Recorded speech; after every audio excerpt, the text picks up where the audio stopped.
Translate_text. Baru saja menerima 20 juta untuk menjadi penampung bagi CEO. CEO cantik sedang hamil, memberiku 20 juta, menyuruhku menjadi penampung. Kau bilang 20 juta ya 20 juta. Kira-kira kau siapa? Ketika aku melihat cek bertuliskan 20 juta itu, tanpa bicara langsung setuju, menunda 1 detik pun adalah ketidakhormatan pada uang. Lagi pula itu 20 juta. Orang yang tidak mau adalah bodoh, hanya menjadi penampung saja. Di masyarakat sekarang, banyak yang menikahi janda beranak. Kuncinya aku tidak perlu keluar uang, bahkan dapat untung besar. Namaku Fang Han. Karyawan biasa yang tidak istimewa. Kalau harus bilang ada yang tidak biasa, hari ini aku diwawancara oleh CEO cantik legendaris perusahaan kami. Tempatnya bukan di perusahaan, tapi di klub pribadi dengan dekorasi yang menyilaukan. Wanita yang duduk di hadapanku bernama Bai Zero, adalah pemimpin perusahaan publik kami. Dia hari ini tidak memakai setelan profesional, hanya gaun panjang putih sederhana, rambut panjang diikat bahu dengan hiasan minimal. Tapi meski begitu, aura, jangan mendekat,nya masih membuatku agak sesak napas. Kuangkat gelas dan minum seteguk air putih tahun 82. Dalam hati mempertimbangkan untuk apa dia mencariku, apa karena warna PPT yang kubuat minggu lalu terlalu jelek, sampai melukai matanya. Atau komentarku tentang makanan kantin di ruang teh terdengar olehnya. Fang Han, dia berbicara, suaranya jernih dan dingin, tidak beremosi, membuatku kaget, hampir menjatuhkan gelas. Dia menggerakkan kepala hampir tak terlihat. Sekilas, mengeluarkan 2 benda dari tas di sampingnya dan mendorongnya ke hadapanku. 1 dokumen, 1 slip USG. Aku terdiam, pikiran berputar kencang. Ini strategi apa? Pemberitahuan PHK sekarang semenarik ini. Pertama pakai slip USG, beritahu perusahaan kena penyakit terminal. Lalu pakai dokumen untuk membuatku tanda tangani perjanjian. Bai Zero sepertinya membaca pikiranku. Translate_text. Saya melihat daftar itu saya ambil, memperhatikan dengan seksama. Tertulis di atasnya kehamilan dini intrauterin sekitar 7 minggu. Saya kaget. Bos Bai, ini saya hamil. Nada suai Bai Zero datar seperti berkata, cuaca hari ini bagus. Saya semakin kaget. Ini ngomong sama saya buat apa? Masa perusahaan ada tunjangan cuti hamil yang dibagikan ke semua yang lihat. Anak membutuhkan seorang ayah. Dia melanjutkan, matanya menatap lurus ke arah saya. Detak jantung saya terlewat 1 ketukan. Sebuah pikiran yang sangat absurd muncul dari dalam kepala. Masa sih? Saya cuma karyawan kecil yang taat hukum. Biasanya bahkan tangan rekan kerja perempuan saja tidak pernah pegang. Kok bisa bukan punya Anda? Kalimat selanjutnya darinya langsung memadamkan hayalan saya. Saya lega, sedikit kecewa, lalu kebingungan yang besar. Kalau begitu Anda mencari saya untuk menikahi saya, menjadi ayah bagi anak ini. Cangkir di tangan saya berdenting, jatuh di meja, tumpah kemana-mana. Saya melihat wajahnya yang tanpa ekspresi itu, merasa seluruh dunia menjadi tidak nyata. Ini penipuan model baru apa? Atau jangan-jangan ini permainan iseng yang baru diciptakan orang kaya? Bos Bai, Anda jangan bercanda. Saya ini siapa saya? Anda sangat cocok. Dia menyela saya. Saya selidiki latar belakang Anda bersih. Orang tua sudah meninggal.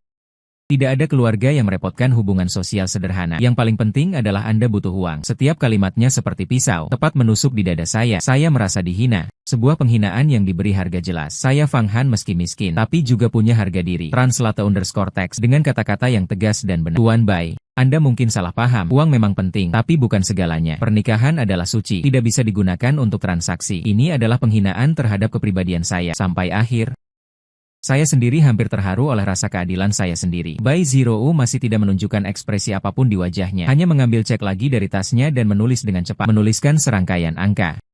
Lalu merobeknya dan mendorongnya ke hadapanku 20 juta. Dia bilang saya menunduk melihat kertas tipis itu. Angka 2 diikuti oleh serangkaian 0 yang panjang. Mata saya agak berkunang-kunang.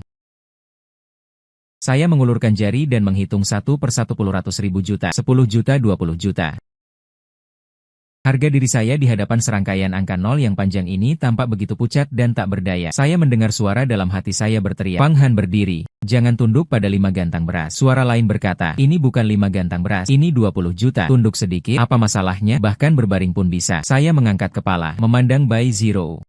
Di matanya sepertinya ada sedikit ejekan yang sulit dilihat. Ini membangkitkan harga diri terakhir saya. Tuan Bai, kamu pikir punya uang itu hebat? Saya mendorong cek itu kembali. Suara agak gemetar karena emosi. Bilang 20 juta ya 20 juta. Kamu pikir kamu siapa?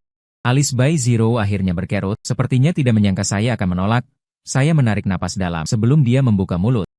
Dengan cepat menarik kembali cek itu, memasukkannya ke dalam baju, lalu mengambil pulpen di atas meja, menandatangani kontrak dengan tanda tangan besar saya. Seluruh gerakan dilakukan dengan lancar, cepat seperti kilat. Saya mengangkat kepala. Translate_text. Memamerkan senyum yang menurutku paling tulus. Maksudku, soal harga tidak masalah. Aku hanya menjalani prosedur untuk menyatakan pos. Presiden Bai, Anda tenang saja. 3 bagian kekonyolan. Aku sekarang adalah orang Anda, bukan ayah si anak. Aku menepuk dada 11 detik. Semua itu adalah ketidakhormatan terhadap uang. Bai Zero menatapku. Diam untuk waktu yang lama. Pandangannya 3 bagian tanpa kata. 3 bagian konyol dan 4 bagian. Seperti melihat monyet spesies baru. Membawa cek 20 juta dan buku pernikahan yang memerah panas. Aku merasa seperti sedang bermimpi. Eksekusi Bai Zero bisa dibilang mengerikan. Kami keluar dari klub, langsung menuju kantor catatan sipil. Dalam suara selamat staf yang mengucapkan selamat kepada kalian berdua. Aku resmi naik dari karyawan lajang menjadi orang yang sudah menikah. Bahkan seorang menantu keluarga kaya. Besok pindah ke sini.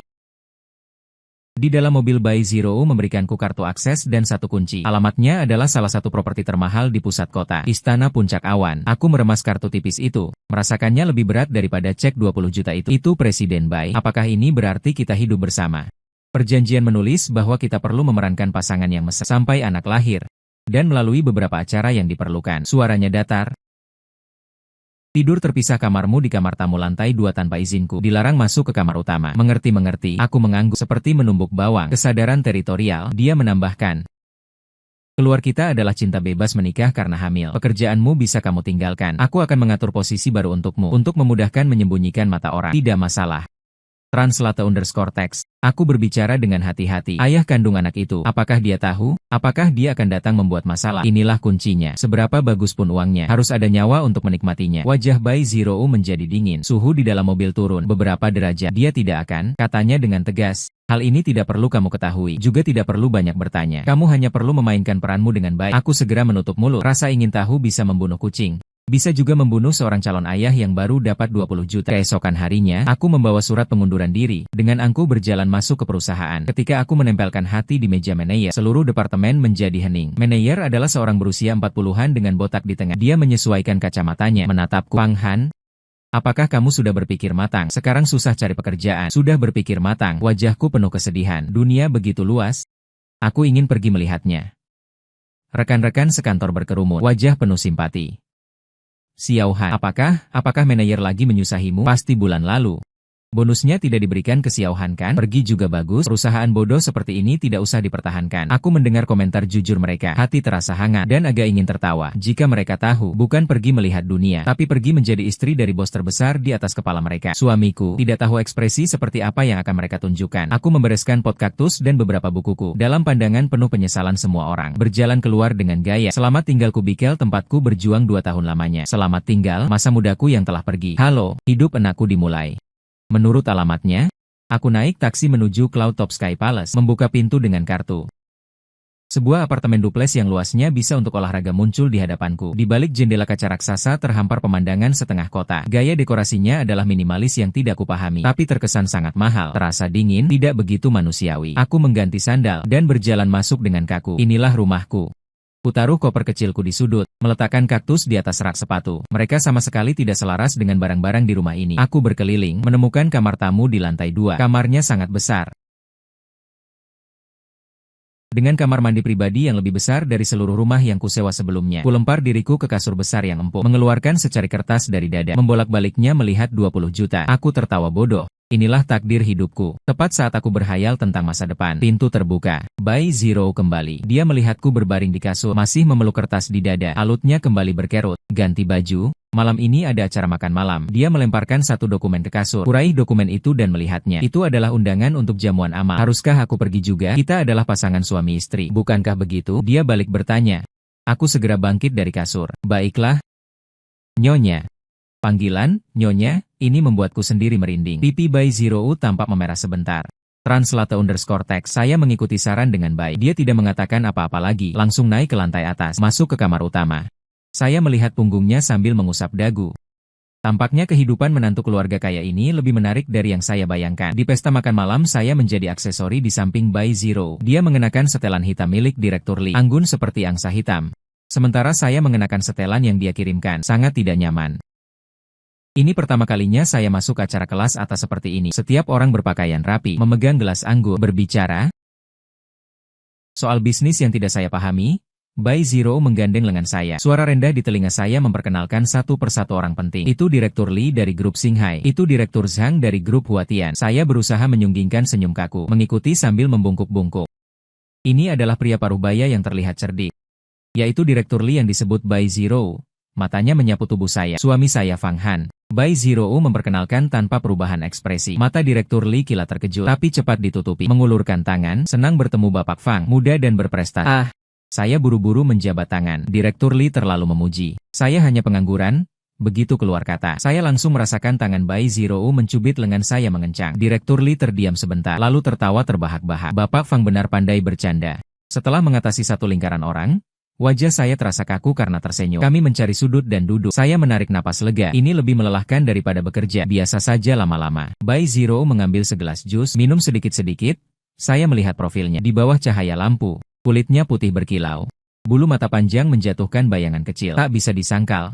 Pada saat itulah, seorang tamu tak diundang datang menghampiri. Seorang pria berbaju jas putih, berwajah tampan, tapi berkesan agak norak. Dia langsung mendatangi meja kami. Pandangannya tertuju pada perut Bai Zirou, lalu melirikku dengan merendahkan. Zirou, lama tidak bertemu. Tak kusangka kau benar-benar menemukan barang seperti ini. Sangat memuakkan. Aku dengar-dengar, aku mulai sedikit marah. Mengatakan aku boleh bilang aku barang. Aku baru saja ingin berbicara. Tapi Bai Zirou menahan tanganku. Dia mengangkat kepala, memandang pria itu. Matanya dingin bagai es. Suye, antara kita sudah tidak ada hubungan lagi. Tolong hormat sedikit. Suye, hatiku berdebar kencang. Nama ini sepertinya pernah kudengar di suatu tempat.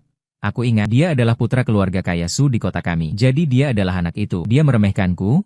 Aku seketika masuk ke mode menonton drama. Suye sama sekali tidak menganggapku. Dia membungkuk mencoba meraih tangan Bai Zirou. Zirou, jangan bermain-main. Aku tahu kau masih marah padaku. Pulang bersamaku. Kita bicara baik-baik. Anak tidak boleh tidak punya ayah. Nadanya penuh perintah yang tidak bisa ditolak. Bai Zirou dengan jijik menghindari tangannya. Aku katakan sekali lagi, kita sudah berakhir. Anak ini tidak ada hubungannya denganmu. Tidak ada hubungan. Suye tertawa. Dia akhir-akhirnya mengejek. Di dalam perut mengandung benihku. Lalu sembarangan mencari kucing anjing untuk jadi ayah. Kau bilang tidak ada hubungan. Aku akhir-akhirnya memindahkan pandangan. Aku memandangnya dari atas ke bawah. Pandangan itu seperti melihat setumpuk sampah. Bocah, berapa banyak uang yang dia berikan padamu? 1 juta? 2 juta. Translate_text. Saya bayar 2 kali lipat. Segera pergi dari sisinya. Datanglah adegan bos besar klasik. Di dalam hati saya senang bukan main. Ini kan bisnis yang datang sendiri. Saya belum sempat bicara. Suara Bai Zirou lebih dulu terdengar. Dengan amarah yang tertahan. Suye, jangan keterlaluan. Aku keterlaluan. Suye menunjukku dan berkata pada Bai Zirou. Kamu lihat orang yang kamu cari ini. Dari ujung kepala sampai ujung kaki totalnya ada 500 yuan. Kamu bawa dia keluar. Yang dipermalukan adalah muka keluarga Bai dan keluarga Su. Saya menunduk melihat diri sendiri. Setelan jas ini dikirimkan atas perintah Bai Zirou. Mereknya saya tidak kenal. Tapi bahannya terasa mewah 500 yuan. Dia buta ya. Tapi ini tidak penting. Yang penting adalah dia menghina. Bukan menghina saya, tapi menghina pengejaran saya akan uang. Saya membersihkan tenggorokan, memutuskan untuk mengambil inisiatif. Saya berdiri. Dengan senyum ramah di wajah, mengulurkan tangan. Direktur Su ya? Senang bertemu. Saya Fang Han. Suami sah Zirou. Su Ye sama sekali tidak berjabat tangan dengan saya. Mendengus dingin, saya juga tidak canggung. Sendiri menarik kembali tangan, menggosok-gosokkannya. Direktur Su barusan bilang, beri saya uang 2 kali lipat untuk meninggalkan Zirou. Saya bertanya dengan wajah penuh harap. Sudut bibir Su Ye melengkung menjadi senyum puas. Kamu cukup tahu diri. Wajah Bai Zirou menjadi sangat buruk. Dia menarik ujung bajuku. Matanya berisi peringatan pada saya. Saya memberinya tatapan tenang. Lalu berbalik ke Su Ye. Dengan wajah kesulitan berkata, Direktur Su? Ini bukan masalah uang atau bukan uang. Suye mengira saya akan membicarakan prinsip cinta suami istri yang mendalam. Translate_text. Dengan ekspresi kesal, saya tiba-tiba mengubah nada bicara. Kalau Anda sanggup membeli saya dari Shen Wei. Suye terdiam membeku. Bai Zirou juga tertegun. Saya menghitung jari mulai mengajaknya berhitung. Anda lihat? Zirou hanya memberi saya 20 juta. Anda harus bayar 2 kali lipat. Artinya 40 juta. 40 juta ini sebelum pajak atau setelah pajak? Dibayar sekaligus atau cicilan? Apa ada biaya kerugian kerja? Trauma mental? Dan kerusakan reputasi, dan saya baru menikah lalu bercerai jadi janda. Dampaknya pada pencarian jodoh saya ke depan sebesar apa? Biaya kerugian masa muda ini harusnya Anda hitung juga kan? Setiap kali saya berkata, wajah Suye semakin gelap. Sekeliling sudah ada yang menyadari keributan di sini. Satu persatu melirik dengan pandangan penasaran. Wajah Suye pucat dan memerah bergantian. Dia mungkin belum pernah bertemu orang yang tidak mengikuti aturan biasa seperti ini di dunianya. Orang terbius oleh uangnya, lari ketakutan oleh harismanya. Yang seperti saya malah tawar-menawar dengannya. Pasti yang pertama. Dia menunjuk saya gemas sampai tak bisa bicara. Jangan anda-anda kamu. Saya dengan wajah tulus. Berbisnis harus memperjelas klausul. Begini saja, CEO Su. Anda tinggalkan kontak. Saya pulang buatkan detail penawaran harga. Lampirkan rekening bank saya kirim ke Anda. Tenang. Saya bekerja prinsipnya jelas. Fair, tidak menipu tua muda, tidak makan. Saya dengar di samping ada suara tertawa yang tidak tertahan. Itu Bai Zirou. Meski dia cepat menyembunyikan ekspresinya, kembali ke wajah dinginnya. Tapi saya yakin, saya tidak salah dengar. Wajah Su Ye sudah berubah warna jadi hati babi. Dia mungkin seumur hidup belum pernah dipermalukan seperti ini. Dibodohi oleh si miskin yang ia anggap remeh. Kau tunggu saja. Dia menyeringai sambil mengucapkan kalimat ikoniknya. Memandangku dengan penuh kebencian. Lalu berbalik dan menyelip keluar dari kerumunan dengan memalukan. Dunia pun menjadi tenang. Aku tertegun sejenak. Mengambil segelas jus, meneguknya dalam-dalam. Menenangkan perasaanku yang bergolak. Pertunjukan tadi, bahkan aku sendiri ingin memberi nilai 100 untuk diriku. Serukan, suara Bai Zero terdengar lembut. Lumayan, aku menjilat bibir. Yang penting begitu terpikir 40 juta. Aku jadi agak tak bisa mengendalikan diriku. Bai Zero tidak berkata-kata, hanya memandangku dengan tatapan kompleks. Ada rasa helpless, ada juga kelucuan, dan sesuatu yang tak bisa kupahami. 20 juta itu mau dipakai untuk apa? Tanyanya tiba-tiba. Ditabung dong, jawabku wajar. Untuk persiapan masa tua. Jaga-jaga kalau suatu hari Anda tak butuh aku lagi. Masa depanku sudah terjamin. Aku berkata jujur, tapi setelah mendengarnya, Bai Zero terdiam cukup lama. Baru kemudian dia berbisik pelan. Terima kasih. Aku terkejut, tak langsung paham. Terima kasih untuk apa? Aku membantu mengusir dia. Dia menggeleng kepala. Terima kasih karena tidak benar-benar mengambil uangnya. Hatiku tersentuh, rupanya tadi dia benar-benar khawatir. Aku akan pergi demi uang. Aku memandangnya. Untuk pertama kalinya merasa wanita CEO yang tinggi ini. Sebenarnya hanya seorang ibu hamil biasa yang butuh perlindungan. Tenang saja, aku tersenyum lebar. Meski aku cinta uang, tapi masih punya etika profesional. Dalam masa kontrak, aku setia sepenuhnya kepada tamu. Dia tidak berbicara lagi, hanya mengelus perut kecilnya dengan lembut. Pada saat itu, keramaian pesta seakan menjauh dari kami. Tiba-tiba aku merasa 20 juta ini bukan hanya untuk uang. Pertemuan pertama dengan Su Ye membuatku menemukan kesenangan baru dalam pernikahan kontrak ini. Dan pekerjaan utamaku berubah dari berperan sebagai suami yang menyamar menjadi menantu yang tinggal di rumah. Berkembang menjadi banyak posisi seperti pengasuh khusus, paruh waktu, dan koki. Reaksi mual morning sickness-nya sangat parah. Makan apapun dimuntahkan. Makanan mewah yang dikirim hotel bintang 5. Begitu mencium baunya langsung mual. Suatu malam, dia muntah sampai wajahnya pucat pasi. Melihatnya menderita, aku tidak tahan. Kamu mau makan sesuatu yang asam atau pedas? Dia menggelap lemah, tidak nafsu makan. Aku menepuk paha. Tunggu sebentar, aku berlari ke dapur. Membuka kulkas yang lebih mahal dari diriku, penuh dengan berbagai bahan makanan mewah, tapi aku tidak kenal satu pun. Akhirnya di sudut aku menemukan beberapa tomat dan sebungkus. Oke, ini saja. Setengah jam kemudian, aku membawa semangkuk mie tomat telur yang masih mengepul, mengetuk pintu kamar utama. Ini pertama kalinya aku masuk ke kamarnya, sama seperti luar. Nuansa hitam putih abu-abu, besar dan lapang, rapi seperti tidak ada yang tinggal. Dia bersandar di kepala tempat tidur, melihat mangkuk di tanganku. Alisnya berkerut, aku tidak mau makan. Cium dulu. Aku menyodorkan mangkuk ke hadapannya. Aroma manis asam bercampur wangi telur goreng, menyebar di ruangan yang dingin. Tenggorokannya bergerak. Aku menyodorkan mangkuk ke tangannya. Coba saja satu suap. Waktu kecil sakit, ibuku selalu membuatkan ini. Habis makan berkeringat, saya baru menyadari kalau saya ceroboh setelah selesai bicara. Di data saya tertulis orang tua sudah meninggal sejak dulu. Mana mungkin ibu saya membuat mie untukku? Ternyata, Bai Zero mengangkat kepala dan menatapku. Saya buru-buru bercanda. Itu tadi saya salah ingat. Itu cuma mimpi saya sendiri. Dia tidak mengejar lebih jauh. Hanya menundukkan kepala. Mengambil sesuap kuah dengan sendok. Dengan hati-hati memasukkannya ke mulut. Lalu suapan kedua. Suapan ketiga semangkuk mie. Dimakannya sampai habis. Bahkan kuahnya dihabiskan. Mau tambah? Saya tanya dia. Menggelengkan kepala, menyerahkan mangkuk kosong ke saya dengan wajah. Sepertinya ada sedikit warna darah. Terima kasih. Sama-sama. Apa? Pelanggan adalah dewa kan? Saya menerima mangkuk sambil bermain-main. Berkata dia tidak menghiraukan gurauan saya. Hanya bilang ke depannya dapur boleh kamu gunakan. Baiklah, sejak hari itu, saya secara resmi mengambil alih dapur mewah tapi dingin itu. Saya mulai mempelajari resep untuk ibu hamil. Bermacam-macam masakan saya buat untuknya. Dari bubur labu hingga sup iga. Dari ikan asam hingga pangsit kecil. Reaksi mual kehamilannya ternyata membaik banyak. Dan hubungan kami juga perlahan berubah dalam kehangatan 3 kali makan sehari ini. Dia tidak lagi selalu memanggilku Fang Han. Kadang memanggil nama lengkapku. Waktu pulangnya semakin awal. Kadang saat saya masak, dia akan berdiri di pintu dapur, diam-diam memperhatikan kami. Mulai membahas topik-topik seperti pasangan suami istri sungguhan. Hari ini saya lihat lelucon di internet. Katanya anak magang baru di kantor salah membuat laporan. Sampai, tentu saja sebagian besar waktu saya yang bicara dia yang dengar. Sampai saat pemeriksaan kehamilan itu. Menemani dia melakukan pemeriksaan kehamilan sesuai perjanjian. Juga merupakan salah satu tugasku. Rumah sakit sangat ramai. Aku berkeliling mendaftar, membayar, dan mengantri. Bai Zero duduk di bangku panjang, memandangi sosokku yang sibuk. Matanya terlihat agak berkaca-kaca. Saat giliran kami, dokternya adalah bibi parubaya yang ramah. Pasangan muda ini sangat romantis. Suaminya tampak gagah, kata dokter sambil tersenyum. Aku hanya cekikikan. Dokter, Anda terlalu memuji. Wajah Bai Zero memerah lagi. Ingin menjelaskan, tapi tak tahu harus mulai dari mana. Probe USG bergerak di atas perutnya. Bayangan kecil muncul di layar. Dokter menunjuk layar sambil berkata, lihat ini detak jantung bayi. Titik cahaya kecil di layar berdenyut kuat berulang-ulang. Duk duk duk.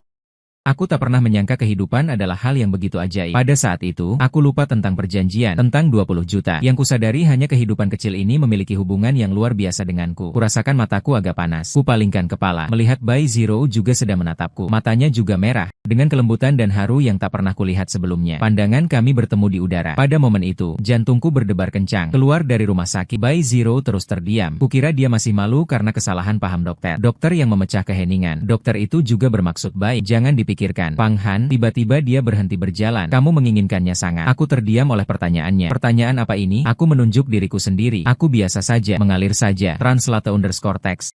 Jika dia menatapku dan bertanya dengan sangat serius. Maksudku? Jika anak ini benar-benar milikmu, apa yang akan kamu lakukan? Aku melihat tatapan seriusnya.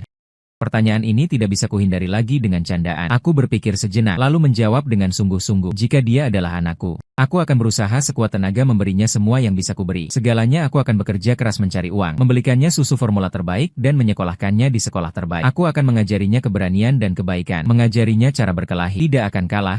Aku tidak akan membiarkannya sedikit pun tersakiti. Aku berkata dengan jujur, karena sejak kecil aku yatim piatu. Aku lebih tahu daripada siapapun apa yang paling dibutuhkan seorang anak. Bai Zero mendengarkan. Lama tidak berkata-kata. Dia hanya menatapku. Di matanya berkilau cahaya yang tidak bisa kubaca. Ayo, pulang, katanya. Suaranya mengandung getaran yang hampir tak terdeteksi. Ini pertama kalinya dia tidak mengatakan kembali ke apartemen, tapi mengatakan pulang ke hari-hari yang hangat. Tidak lama kemudian, masalah datang menemui. Bai Zero akan membawaku kembali ke keluarga Bai untuk menghadiri perayaan ulang tahun ke-70 kakek. Ini adalah penampilan resmi pertama kami di keluarga setelah menikah. Sangat penting. Ekspresi Bai Zero sangat serius. Aku mengerti ini adalah istri jelek. Pasti akan bertemu mertua bukan menantu miskin. Pasti akan bertemu dewan. Aku agak gugup. Jenis barang sepertian itu sudah pernah kual. Bai Zero, keluarga kerajaan ini hanya mungkin lebih buruk. Tidak perlu khawatir. Ada aku. Bai Zero sepertinya melihat. Aku gugup. Translate_text. Di rumah tua keluarga Bai diadakan sebuah taman bergaya Tionghoa dengan area yang menakjubkan luasnya. Aku berjalan di samping Bai Zero, merasa seperti nenek Liu yang masuk ke taman panorama. Benar saja, sejak kami masuk pintu, berbagai pandangan menguji, menyelidiki, dan meremehkan tak pernah putus terhadap Zero. Ini adalah suamimu? Kenapa tidak memperkenalkan pada kami? Seorang wanita berhias gem berjalan sambil tertawa, tersenyum ramah, tapi di matanya penuh perhitungan. Ersao? Bai Zero memanggil dengan datar. Dia namanya Fang Fangya. Ershen, menarik nada bicara. Tidak tahu Xiao Fang bekerja di mana? Oh tidak. Datanglah sesi klasik interogasi rumah tangga. Baru saja aku mau membuka mulut. Bai Zero sudah buru-buru berkata. Dia membantu mengurus beberapa investasi pribadiku. Ini benar-benar bocor seperti keranjang. Ershen jelas tidak percaya. Masih ingin bertanya lagi ketika seseorang yang tampak seperti kepala pelayan datang berkata. Kakek memanggil Bai Zero untuk datang. Bai Zero menepuk tanganku. Kau jalan-jalan sendiri dulu dan makan sesuatu. Jangan bicara sembarangan. Siap. Begitu dia pergi, aku segera menjadi hewan langka yang dikerumuni. Sekelompok orang mengelilingiku dan bertanya macam-macam. Xiao Fang? Bagaimana kau kenal Zero kami? Keluargamu kerja apa? Dengar logatnya bukan orang sini ya. Aku ingat betul pesan Bai Zero. Tidak tahu apa-apa saat ditanya. Sepanjang waktu menjaga senyum polos dan manis. Tepat saat aku hampir tidak tahan, sebuah suara tidak bersahabat terdengar. Yo, ini bukan Tuan Fang? Kenapa dikerumuni di sini? Aku menoleh dan melihat seorang pria muda yang agak mirip dengan Bai Zero berjalan mendekat. Di sampingnya ada Suye dengan wajah penuh senang melihat kesulitan. Aku segera waspada. Pria ini agak kuingat. Bai Zero pernah menyebutnya. Dia adalah sepupunya. Aku menyapa dengan senyum palsu. Bai Yian memegang segelas anggur merah, berjalan mengitariku satu putaran, bersuara decakan penuh arti. Aku benar-benar penasaran. Apa yang dilihat sepupuku dari dirimu? Mau uang? Tidak punya uang. Mau latar belakang? Tidak punya latar belakang. Mungkin tertarik karena tampanku. Aku mengusap wajahku sendiri. Bai Yian seolah mendengar lelucon terbesar. Dia bertukar pandang dingin dengan Suye, lalu tertawa terbahak-bahak. Suye menyeringai dingin, cuma gigolo kecil. Zero hanya sedang main-main seperti Wang Erdeng dalam opera merah. Begitu dia bosan. Kau bahkan bukan apa-apa. Suye, makan boleh sembarangan, tapi bicara tidak bisa sembarangan. Ekspresi senyum di wajahku menghilang. Sekarang aku adalah suami sah Zero. Kau bicara seperti itu, aku bisa melaporkanmu untuk pencemaran nama baik. Suye tertawa semakin menjadi-jadi. Coba laporkan, lihat apakah pengadilan akan mendengarkanmu, atau mendengarkan keluarga suku. Bai Yian di samping terus menghasut. Fang Han, benar, aku menasihatimu untuk tahu diri. Ambil sejumlah uang, cepat pergi dari sini. Pintu keluarga Bai bukan untuk orang sepertimu. Orang-orang di sekitar menyaksikan dengan mentalitas penonton. Tak ada yang datang membantu. Aku akhirnya menyadari, hari ini adalah perjamuan Hongmen, dan pemeran utamanya adalah aku. Aku menarik napas dalam, mengingatkan diri sendiri untuk tetap tenang. Bentrok langsung dengan orang-orang ini. Aku tidak akan untung, harus menggunakan otak. Tiba-tiba aku memasang ekspresi muram, menghela napas panjang. Kedua tuan muda benar. Aku hanya orang biasa. Bagaimana mungkin cocok untuk Zero? Bai Yian dan Suye sama-sama terkejut. Tidak menyangka aku begitu cepat menyerah. Malam ini masih punya sedikit kesadaran diri. Bai Yian berkata dengan bangga. Aku menatapnya dengan wajah tulus sambil melambaikan tangan. Sebenarnya aku datang hari ini ingin jujur pada kakek. Pernikahanku dengan Zero memang terlalu terburu-buru. Aku tidak pantas untuknya. Aku ingin bercerai dengannya. Ucapan ini keluar, seluruh ruangan gempar. Bai Yian dan Suye bahkan menunjukkan wajah gembira. Nini, serius? Bai Yian tidak percaya. Tentu saja benar. Aku berkata dengan wajah sedih. Sakit yang panjang lebih baik sakit yang pendek. Daripada nanti dia ikut aku menderita. Lebih baik sekarang melepaskannya. Hanya saja kalau aku pergi, bagaimana dengan Zero dan anak dalam kandungannya? Dia seorang wanita hamil sebelum menikah. Bagaimana bisa bertahan di perusahaan nanti? Sambil berbicara, aku diam-diam mengamati reaksi orang sekitar. Benar saja beberapa kerabat yang lebih tua mulai berbisik-bisik. Pandangan mereka pada Bai Andeng menjadi tidak bersahabat. Wajah Bai Yian berubah. Dia hanya ingin mengusirku, mempermalukan Bai Zero untuk mengurangi ancamannya di perusahaan. Tapi dia lupa, kalau Bai Zero benar-benar jatuh, dia memang bisa untung. Tapi muka seluruh keluarga Bai juga akan hancur karena skandal hamil sebelum menikah. Bagi seorang direktur perusahaan publik itu fatal. Aku terus menambah bahan.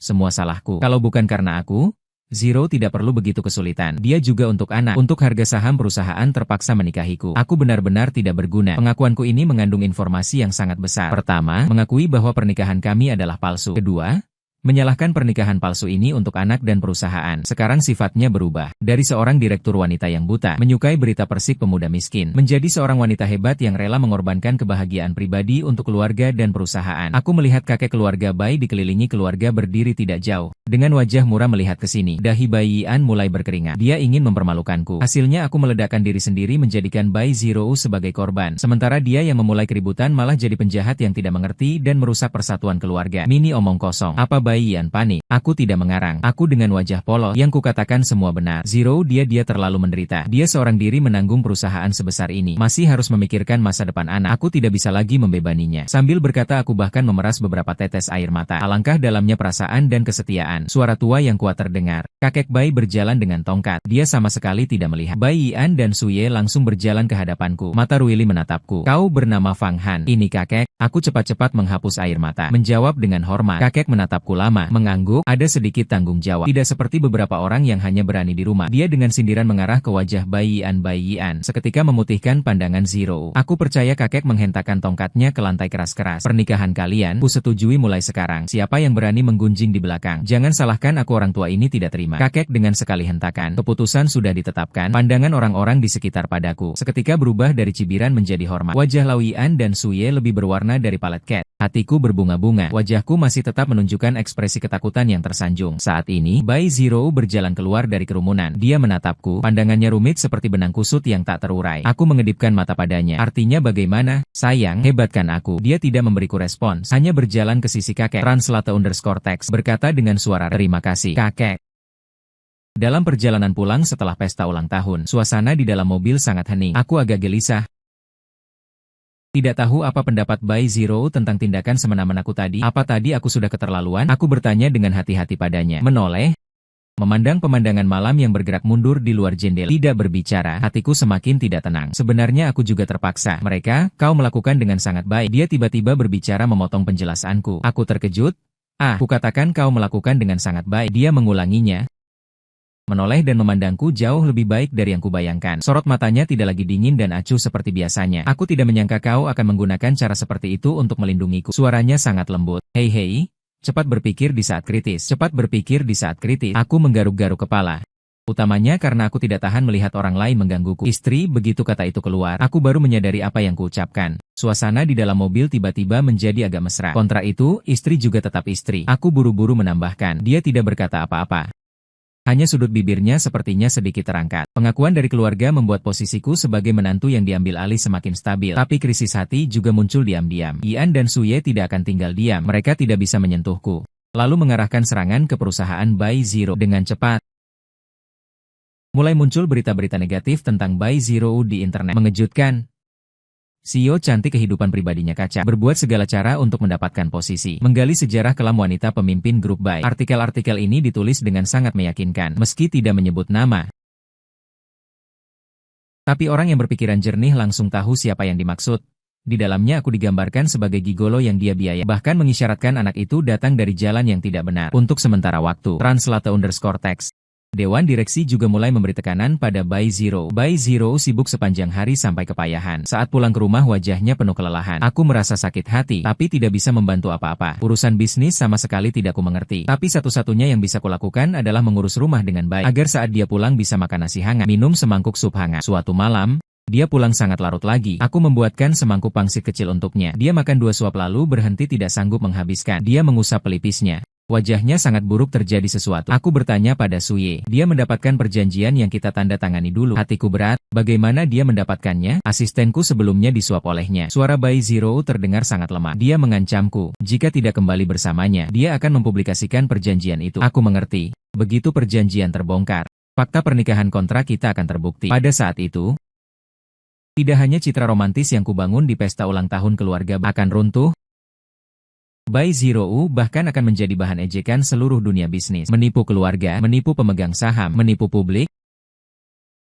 Tuduhan ini cukup untuk menghancurkannya bajingan ini. Aku meninju meja. Bai Zero kaget karenaku. Aku menyadari sikapku tidak pantas. Tarik napas dalam-dalam. Apa yang akan kau lakukan? Aku tidak tahu. Dia menggelengkan kepala. Dia yang biasanya kuat, saat ini matanya bahkan berlinang air mata. Dia memintaku memberi jawaban besok, entah pergi bersamanya, atau menunggu kehancuran. Aku melihatnya yang rapuh itu. Hati tersayat Zero. Aku mendekatinya.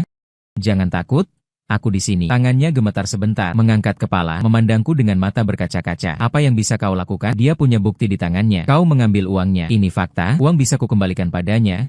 Tapi percuma. Dia menggelapkan kepala putus asa. Yang dia mau bukan uang. Yang dia mau adalah anak. Adalah mengendalikan segalanya. Aku terdiam. Memang bagi orang seperti Suye, masalah yang bisa diselesaikan dengan uang bukanlah masalah. Yang ingin dia katakan adalah sensasi menginjak-injak orang lain. Bai Zero memandangku. Tiba-tiba berkata, Pang Han, bagaimana kalau kau pergi saja? Aku terkejut. Apa? Ambil uang itu dan pergi dari sini. Pergi sejauh mungkin, katanya sementara air matanya akhirnya jatuh. Hal ini tidak ada hubungannya denganmu. Aku yang menyeretmu masuk. Kau tidak perlu menemaniku mati bersamaku. Aku memandang wajahnya yang menangis. Hati seolah dicengkeram sesuatu dengan keras. Wanita ini sampai saat seperti ini, yang dipikirkan masih membuatku lolos. Aku mengulurkan tangan, dengan lembut menghapus air mata di wajahnya. Bicara apa sih? Kalau aku pergi, kau bagaimana? Kau dan anak bagaimana? Aku bilang, selama masa kontrak aku setia pada klien. Aku memotongnya, berusaha membuat nadaku terdengar ringan. Sekarang klien dalam kesulitan. Bagaimana mungkin pihak B seperti aku kabur dari medan perang? Kalau tersebar, bagaimana aku bisa terus bekerja di bidang pernikahan pinjaman nanti? Dia dibuat olehku tertawa dalam tangis. Sudah saat seperti ini, kau masih punya mood bercanda. Haruskah dia tersenyum dan menanggung semuanya? Aku berdiri, menepuk dadaku. Tenanglah, besok aku akan menemanimu pergi. Temui dia. Aku ingin melihat apa yang bisa dia lakukan pada kami. Sebenarnya hatiku sama sekali tidak yakin. Tapi aku tahu aku tidak boleh mundur. Di belakangku adalah klienku, bosku, istri dan anakku. Secara keesokan harinya, di kafe yang ditentukan Suye, kami bertemu dengannya dengan ekspresi penuh keyakinan. Bai Yian juga berada di sisinya, seperti seorang antek. Zero sudah memutuskan. Suye bersandar di sofa dengan santai mengaduk kopinya. Wajah Bai Zero sangat pucat, bibirnya terkunci rapat. Aku menyela sebelum dia berbicara. Tuan Su, lama tidak berjumpa.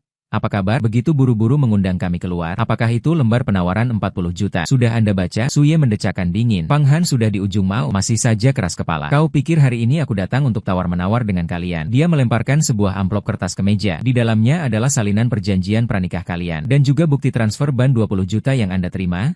Pang Han, aku rasa jika hal-hal ini diberikan kepada wartawan atau dikirim ke grup pemegang saham grup Bai, akan sangat menarik. Tubuh Bai Zero goyah. Aku menahannya dan berkata pada Suye, apa sebenarnya yang Anda inginkan? Katakanlah dengan jelas. Sangat sederhana. Pandangan Suye beralih ke Bai Zero, penuh dengan keinginan memiliki. Zero, ikut aku, bercerai dengan si tampan ini, lalu kita menikah lagi. Aku akan mengumumkan ke publik bahwa anak itu adalah milikku. Semua yang sebelumnya adalah kesalahpahaman. Kau bermimpi, Bai Zero berkata dengan bermimpi. Suye tertawa. Zero, kamu tidak punya pilihan. Entah kamu kehilangan semua yang dimiliki sekarang, menjadi bahan tertawaan, atau kembali dengan patuh ke sisiku. Kamu sendiri yang pilih. Bai Yian juga ikut menyela sepupu. Sepupu Liang Qing memilih kayu yang tepat untuk bertengger. Yang Master Su tulus padamu. Jangan keras kepala lagi. Aku melihat mereka berdua kompak menyanyikan dan menanggapi wajah mereka yang menjijikan. Amarah di hatiku semakin membara. Tiba-tiba aku tertawa. Suye, tahukah kamu apa masalah terbesarmu? Suye memandangku bingung. Kamu terlalu arogan. Kukatakan, kamu pikir dengan menguasai kelemahan kami, kamu bisa berbuat semaunya. Tapi kamu lupa, kelinci yang terdesak juga bisa menggigit. Menggigit? Suye mengejek. Dengan apa kamu bisa menggigit? Hanya dengan... Aku berhenti sejenak, lalu mengeluarkan ponsel dan menekan tombol putar. Sebuah rekaman terdengar jelas dari ponsel. Itu adalah ucapan Suye tadi. Zero, Ikut aku, cerai dengan si tampan ini, lalu kita rujuk lagi. Entah kamu kehilangan semua yang dimiliki sekarang, menjadi bahan tertawaan, atau kembali dengan patuh ke sisiku. Wajah Suye langsung berubah. Kamu merekam. Dia berdiri tiba-tiba. Jangan terburu-buru. CEO Su, aku mengayunkan. Ponsel? Operasi standar? Operasi standar. Lagi pula berbisnis dengan orang penting sepertimu. Harus menyimpan sedikit bukti, agar kamu tidak ingkar belakangan. Bai Yian juga panik. Nini, ini melanggar hukum? Melanggar hukum. Aku dengan wajah terkejut. Aku merekam bukti orang mengancam istriku? Kok bisa melanggar hukum? Bahkan jika melanggar hukum, itu urusan pengadilan. Tapi aku yakin media dan publik pasti lebih tertarik pada rekaman ini daripada perjanjian pranikah kami. Melihat Suye berbicara kata demi kata. Satu adalah berita gosip tentang pasangan kaya yang menandatangani perjanjian karena suatu alasan. Akhirnya menghasilkan cinta sejati. Yang lainnya adalah kasus kriminal seorang anak muda kaya untuk merebut mantan pacarnya. Tidak segan menggunakan cara licik untuk mengancam dan memeras. Menurutmu mana yang lebih heboh? Wajah Suye sudah tidak bisa digambarkan sebagai buruk lagi. Dia menatapku dengan tajam. Matanya penuh dengan niat membunuh. Dia sudah menghitung segalanya tapi tidak menyangka orang kecil sepertiku berkelahi licik dengannya, dan aku menyimpan ponselku, lalu mengeluarkan dokumen lain dan meletakkannya di atas meja. Apa ini? Bai Yian bertanya. Oh, sebuah notarisasi properti pranikah. Aku berkata sambil tersenyum. Ditandatangani sebelum aku menikah dengan Zero. Ditulis dengan sangat jelas di atasnya. Dia secara sukarela melepaskan hak waris dan hak menguasai atas semua properti pranikah Bai Zero. Artinya bahkan jika kami bercerai, aku tidak akan mendapat 1 sen pun. Suye dan Bai Yian sama-sama terkejut, mengambil dokumen dan memeriksanya berulang kali. Tanda tangan di atasnya, benar-benar milikku dan Bai Zero. Tentu saja, dokumen ini adalah pemalsuan yang dibuat dengan cap palsu dari pinggir jalan. Tanda tangan Bai Zero adalah tiruanku. Tapi sekarang itu asli. Karena tepat di perjalanan kemari, aku meminta Bai Zero untuk menandatanganinya. Ini tidak mungkin. Suye tidak percaya. Dia jelas-jelas mengetahui aku menerima uang. Mengapa tidak mungkin? Aku membalas siapa yang bilang menikah harus mengincar. Uang pasangan tidak bisa jadi cinta sejati. Aku berbalik kepada Bai Zero yang selalu dia memegang tangannya. Berkata dengan penuh perasaan. Zero, aku tahu cara kita mulai mungkin tidak sempurna. Tapi setelah melalui banyak hal, aku sudah yakin aku jatuh cinta padamu. Aku mencintai bukan uangmu, bukan statusmu. Hanya kamu sebagai orang ini, 20 juta ini. Aku akan mengembalikannya kepadamu. Aku tidak mau 1 sen pun. Aku hanya ingin kamu dan anak. Translate_text. Aktingku saat ini mencapai puncaknya. Aku sendiri hampir tersentuh oleh diriku sendiri. Bai Zero menatapku dengan bengong. Keterkejutan dan rasa terharu di matanya sama sekali tidak bisa disembunyikan. Aku mungkin juga tidak menyangka aku akan melakukan hal seperti ini. Suye dan Bai Yian benar-benar tercengang. Semua amunisi yang mereka siapkan tiba-tiba menjadi peluru kosong. Seorang gigolo yang menikah hanya untuk uang. Tidak. Dia menandatangani perjanjian pranikah. Itu cinta sejati. Sebuah kontrak yang bisa menghancurkan Bai Zero. Tidak. Sekarang itu menjadi bukti pemerasan mantan pacar yang jahat. Kalian, Suye gemetar karena marah. Kita bagaimana? Aku berdiri, memandangnya dari atas. Suye, hentikan permainan sok benarmu itu. Suro bukan milikmu. Semua sebelumnya tidak, siapa yang tentukan uang. Pernikahan kemudian, bukan dia, adalah istriku Fang Han. Jika kamu berani mengganggunya lagi, aku jamin rekaman ini besok akan muncul di headline semua media. Setelah berkata demikian, aku menggandeng Bai Zi yang masih agak bingung. Ro berbalik dan pergi. Berdiri. Suye meraung di belakangku. Aku tidak menoleh dan berjalan ke pintu. Aku berhenti. Berbalik dan memberinya senyum. Oh ya? Lupa memberitahumu, perjanjian pranikahku itu barusan aku kirim kepada kakek Bai. Beliau bilang sangat terharu. Menyuruhku memperlakukan Zero dengan baik. Wajah Suye benar-benar runtuh. Keluar dari kafe, menghirup udara segar di luar. Aku baru menyadari punggungku sudah basah kuyup. Bai Zero juga panjang, menghela napas lega, seluruh tubuhnya menjadi rileks. Dia melepaskan tanganku dan berdiri di hadapanku. Tidak berkata sepatah kata pun, hanya menatapku dengan tenang. Ada apa? Translate_text. Apakah kamu merasa suamimu hari ini sangat tampan? Dia tidak menjawab, tiba-tiba melangkah maju. Berjinjit dan mencium pipiku dengan lembut. Aku membeku seperti batu. Ciuman selintas seperti capung itu membuat otakku bergetar sepanjang hari. Sampai di rumah, suasana antara kami menjadi halus. Dia tidak lagi memanggilku Fang Han, tapi memanggilku Ahan.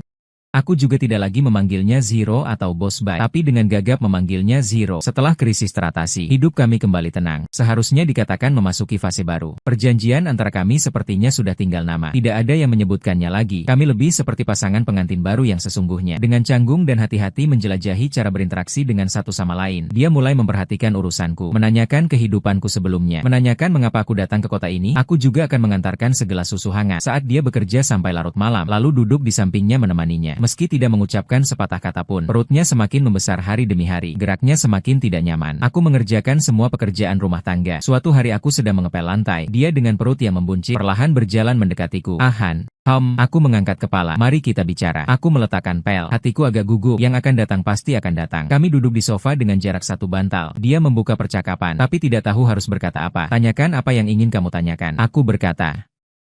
Dia diam sejenak, lalu bertanya, "Apa yang kamu katakan sebelumnya? Aku mencintaimu, apakah itu benar?" Jantungku berdebar kencang. Aku menatap matanya. Di dalamnya ada harapan, ada kecemasan dan kegelisahan. Aku tidak bisa membohonginya lagi. Aku menarik napas dalam-dalam, mengangguk, berpura-pura. Kulihat matanya langsung berbinar. "Sejak kapan ini mulai?" Dia mengejar bertanya. "Aku tidak tahu." Aku tersenyum getir. "Mungkin saat kau makan semangkuk mie tomat telur pertama yang kubuat. Atau mungkin di rumah sakit saat kita bersama-sama melihat detak jantung bayi. Atau mungkin di Raputi saat kau berdiri di belakangku. Mungkin sejak kau memegang cek 20 juta itu dan berkata padaku, 'Terlambat sedetik pun adalah bentuk ketidakhormatan pada uang.' Aku merasa kau ini cukup menarik." Aku berkata jujur. Wanita yang berwajah dingin ini sebenarnya hatinya lebih mendambakan kehangatan dan kejujuran daripada siapapun. Dia mendengarkan lalu tersenyum. Itu pertama kalinya aku melihatnya tersenyum begitu bahagia, begitu cerah. Aku sebelumnya tidak pernah percaya pada perasaan. Dia berbisik, "Orang tuaku menikah karena bisnis. Tidak ada cinta di antara mereka, hanya kepentingan. Yang kulihat sejak kecil adalah kedinginan dan perhitungan." "Suye juga?" Dia berhenti sejenak, sorot matanya meredup. "Dia sangat gila saat mengejarku. Kukira itu cinta. Tapi setelah bersama, baru kusadari, yang dia inginkan bukan aku, tapi seorang bawahan yang patuh, yang bisa membawa keuntungan bagi keluarganya. Dia memiliki keinginan kontrol yang sangat kuat, bahkan cenderung kekerasan." Hatiku terasa sesak. Suatu kali kami bertengkar karena hal sepele. Dia menamparku. Suaranya gemetar. Pada saat itulah, aku bertekad harus meninggalkannya.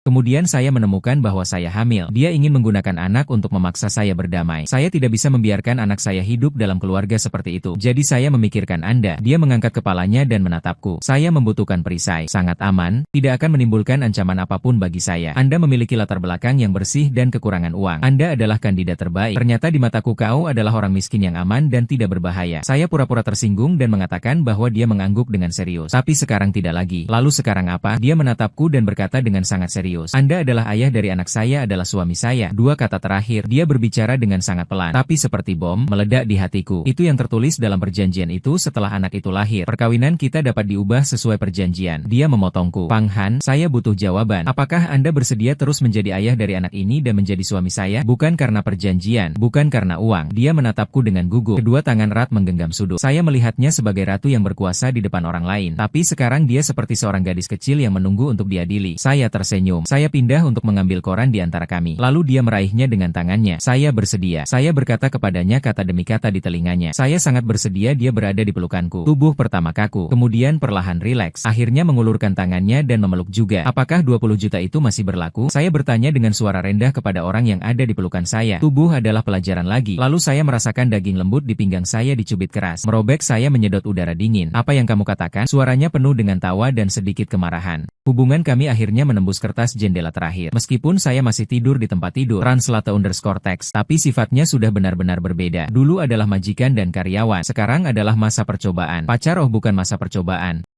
Kehidupan suami menjadi penuh gelembung-gelembung merah muda. Aku akan mencuri kesempatan menciumnya saat dia tidak memperhatikan. Dia akan pura-pura marah, tapi daun telinganya memerah sampai ke ujung. Kami akan seperti semua pasangan biasa yang bersantai di sofa menonton film. Dia akan bersandar di pundakku dan tertidur. Aku bercerita padanya tentang hal memalukan saat kecil di panti asuhan. Dia akan bercerita padaku tentang kesulitannya mengelola perusahaan. Ternyata dia bukan ratu sejak lahir. Dia juga pernah menjadi gadis kecil yang menangis karena gagal ujian. Ternyata, aku yang terlihat sembrono dan mata duitan ini, di dalam hati juga mendambakan pelabuhan yang bisa kuandalkan. Suye benar-benar menghilang dari kehidupan kami. Konon karena insiden ancaman itu, dia dikenakan tahanan rumah oleh Sujia.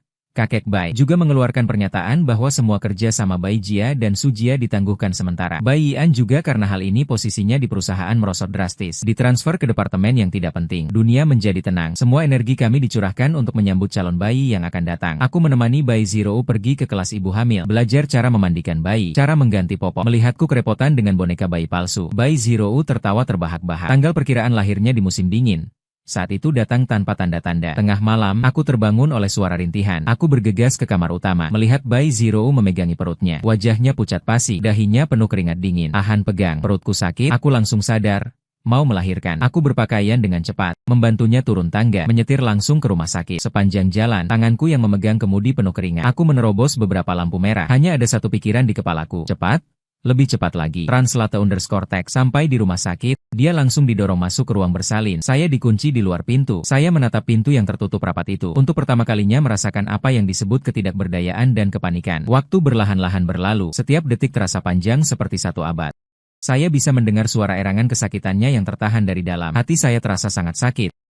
Saya sangat ingin menerobos masuk dan menanggung semua ini untuknya. Saya seperti lalat tak berkepala, bolak-balik di lorong, mulut tak henti-hentinya bergumam. Semoga ibu dan anak selamat. Semoga ibu dan anak selamat. Keluarga besar bayi dan kerabatnya juga datang. Melihat saya yang linglung, si tua menepuk bahu saya. Jangan panik, tidak apa-apa. Saya mengangguk. Tapi tubuh masih gemetar tak terkendali. Tak tahu berapa lama.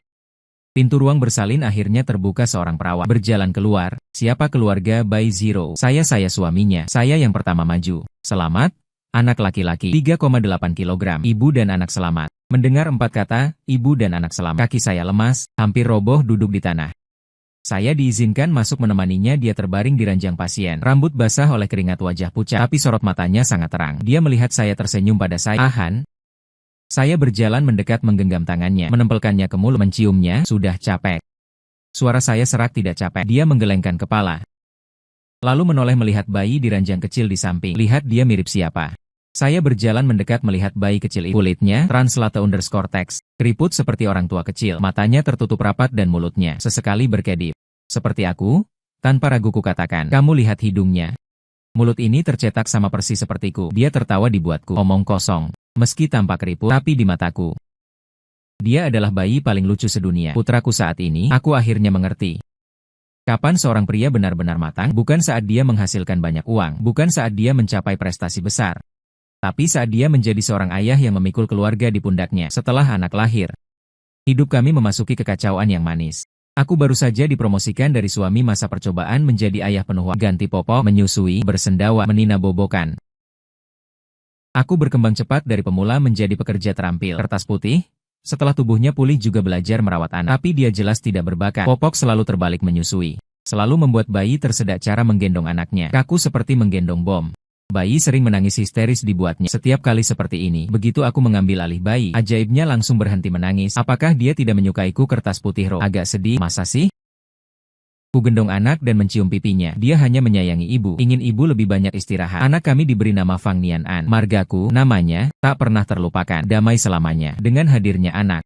Rumah yang dulu dingin dan kosong itu. Akhirnya memiliki perapian. Lantai dipasang matras merangkak. Sofa penuh dengan berbagai mainan. Zero juga telah berubah. Dia bukan lagi CEO wanita yang tinggi di atas. Dia akan memakai pakaian rumah. Tanpa riasan wajah berdebat denganku. Merek popok mana yang harus digunakan untuk anak? Dia akan karena anak tersenyum padanya sekali. Dan senang sepanjang hari. Sorot matanya semakin lembut. Suatu malam, aku menidurkan. Anak kembali ke kamar. Menemukan bayi Zero belum tidur. Dia duduk di tempat tidur, tangan memegang sebuah dokumen. Adalah itu, perjanjian pranikah yang terlupakan di sudut. Apakah ini harus diselesaikan? Dia menggelengkan dokumen di tangannya. Aku berjalan mendekat mengambil perjanjian itu. Merobeknya dari tengah, seharusnya sudah diselesaikan lama. Aku merobeknya menjadi berkeping-keping. Membuangnya ke tempat sampah. Baiklah, sekarang antara kita tidak ada lagi perjanjian apapun. Aku berkata. Dia menatapku, matanya berkilau. Fang Han. Dia tiba-tiba memanggilku dengan serius. Kita adakan pernikahan. Aku tertegun, sebuah pernikahan yang sesungguhnya. Dia menambahkan, aku ingin memakai gaun pengantin menikahimu. Aku ingin semua orang tahu, kamu adalah suamiku. Bayi Zero. Mataku sekali lagi panas. Aku berlutut, satu kaki memegang tangannya. Nona Bayi Zero, apakah kamu mau menikahiku? Si miskin ini yang selain tampan dan bisa masak tidak punya apa-apa. Dia tersenyum. Air mata namun mengalir. Aku mau. Pernikahan kami diadakan di hari musim semi yang indah. Tidak mengundang terlalu banyak tamu. Hanya beberapa kerabat dekat dan sahabat. Kakek duduk di kursi utama tersenyum, tidak bisa menutup mulut. Dia memakai jas yang rapi. Gugup telapak tangan berkeringat. Ketika musik pernikahan dimulai, Bayi Zero menggandeng lengan kakek. Dari ujung karpet merah perlahan berjalan ke arahku. Dia memakai gaun pengantin putih. Cantiknya membuatku terkesima. Translate_text. Kakek menaruh tangannya di tangan saya. Nak, aku menyerahkan harta paling berharga keluarga bayi kepada kamu. Kalau kamu berani menyakitinya, aku akan mematahkan kakimu. Kakek berkata dengan galak, tapi matanya merah. Kakek, Anda tenang saja. Saya menggenggam erat tangan Bayi Zero, berjanji dengan sungguh-sungguh. Kami bertukar cincin. Berciuman di hadapan semua orang. Pada saat itu, saya merasa diri saya adalah orang paling bahagia di dunia. Setelah pernikahan berakhir, kami bertiga pergi berlibur ke pantai. Sore hari, Kami duduk di atas pasir, melihat matahari sore mewarnai permukaan laut menjadi keemasan. Xiao Nianan merayap ke sana kemari di pasir, tertawa terkekeh. Bai Zirou bersandar di bahu saya. Han. Kadang aku merasa semua ini seperti mimpi. Jika ini mimpi, aku harap tidak pernah bangun. Aku bilang. Dia tersenyum, lalu mengeluarkan sesuatu dari tasnya. Diberikan kepada saya adalah sebuah kartu ban. Buat apa? Saya bingung. Kartu gajimu. Dia bilang. Gaji apa? Gaji untuk posisi suami dan ayah. Dia menatapku, matanya berkilauan. Password adalah ulang tahunmu mulai sekarang. Semua penghasilanku akan ditransfer ke kartu ini. Saya melihat kartu di tangan, merasa agak panas. Ini tidak baik kan? Kamu tidak takut aku bawa uangnya lari? Kamu tidak akan. Dia berkata yakin. Mengapa? Karena kamu mencintaiku. Dia mendekat, berbisik di telingaku. Dan surat perjanjian jual dirimu masih di tanganku. Saya bingung. Apa surat perjanjian jual diri? Dia tersenyum misterius. Foto ini menunjukkan penampilanku saat pertama kali menandatangani kontrak. Aku memegang cek 20 juta di tangan. Tersenyum lebar seperti anak bodoh keluarga tuan tanah seberat 200 jin yang air liurnya hampir menetes. Wajahku langsung memerah. Nih, kapan kamu memotretnya? Saat kau menunjukkan rasa hormat pada uang. Dia tertawa terbahak-bahak. Aku langsung menerjang untuk merebut ponselnya. Kami tertawa dan bercanda di pantai seperti sekumpulan anak kecil. Xiao Nianan melihat kami juga ikut tertawa sambil bertepuk tangan. Sinar matahari senja memanjangkan bayangan kami bertiga sangat panjang. Aku memandangi ibu dan anak itu. Hatiku dipenuhi oleh sesuatu yang disebut kebahagiaan. Sangat penuh. Apakah 20 juta sangat banyak? Sangat banyak. Tetapi memiliki sebuah keluarga, memiliki orang yang dicintai di samping. Perasaan ini tidak bisa dibeli dengan uang sebanyak apapun. Aku, Fang Han, seorang yang dulu miskin, sekarang menjadi ayah rumah tangga kaya. Hidupku berubah karena sebuah kontrak konyol. Tetapi akhirnya aku mendapatkan harta paling berharga dengan ketulusan. Transaksi ini sangat worth. Setahun kemudian, Xiao Nianan sudah bisa berjalan. Sepanjang hari mengikutiku dari belakang. Memanggil, ayah-ayah.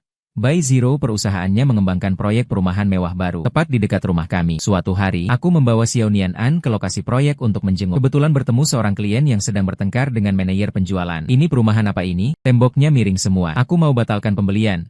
Seorang pria berantai emas besar. Kakak itu menunjuk sudut dinding sambil berbicara dengan penuh emosi. Manajer penjualan kebingungan sampai berkeringat deras. Terus menjelaskan. Tapi karena sedang tidak ada kerjaan juga, aku mendekat untuk melihat. Begitu melihat langsung tertawa.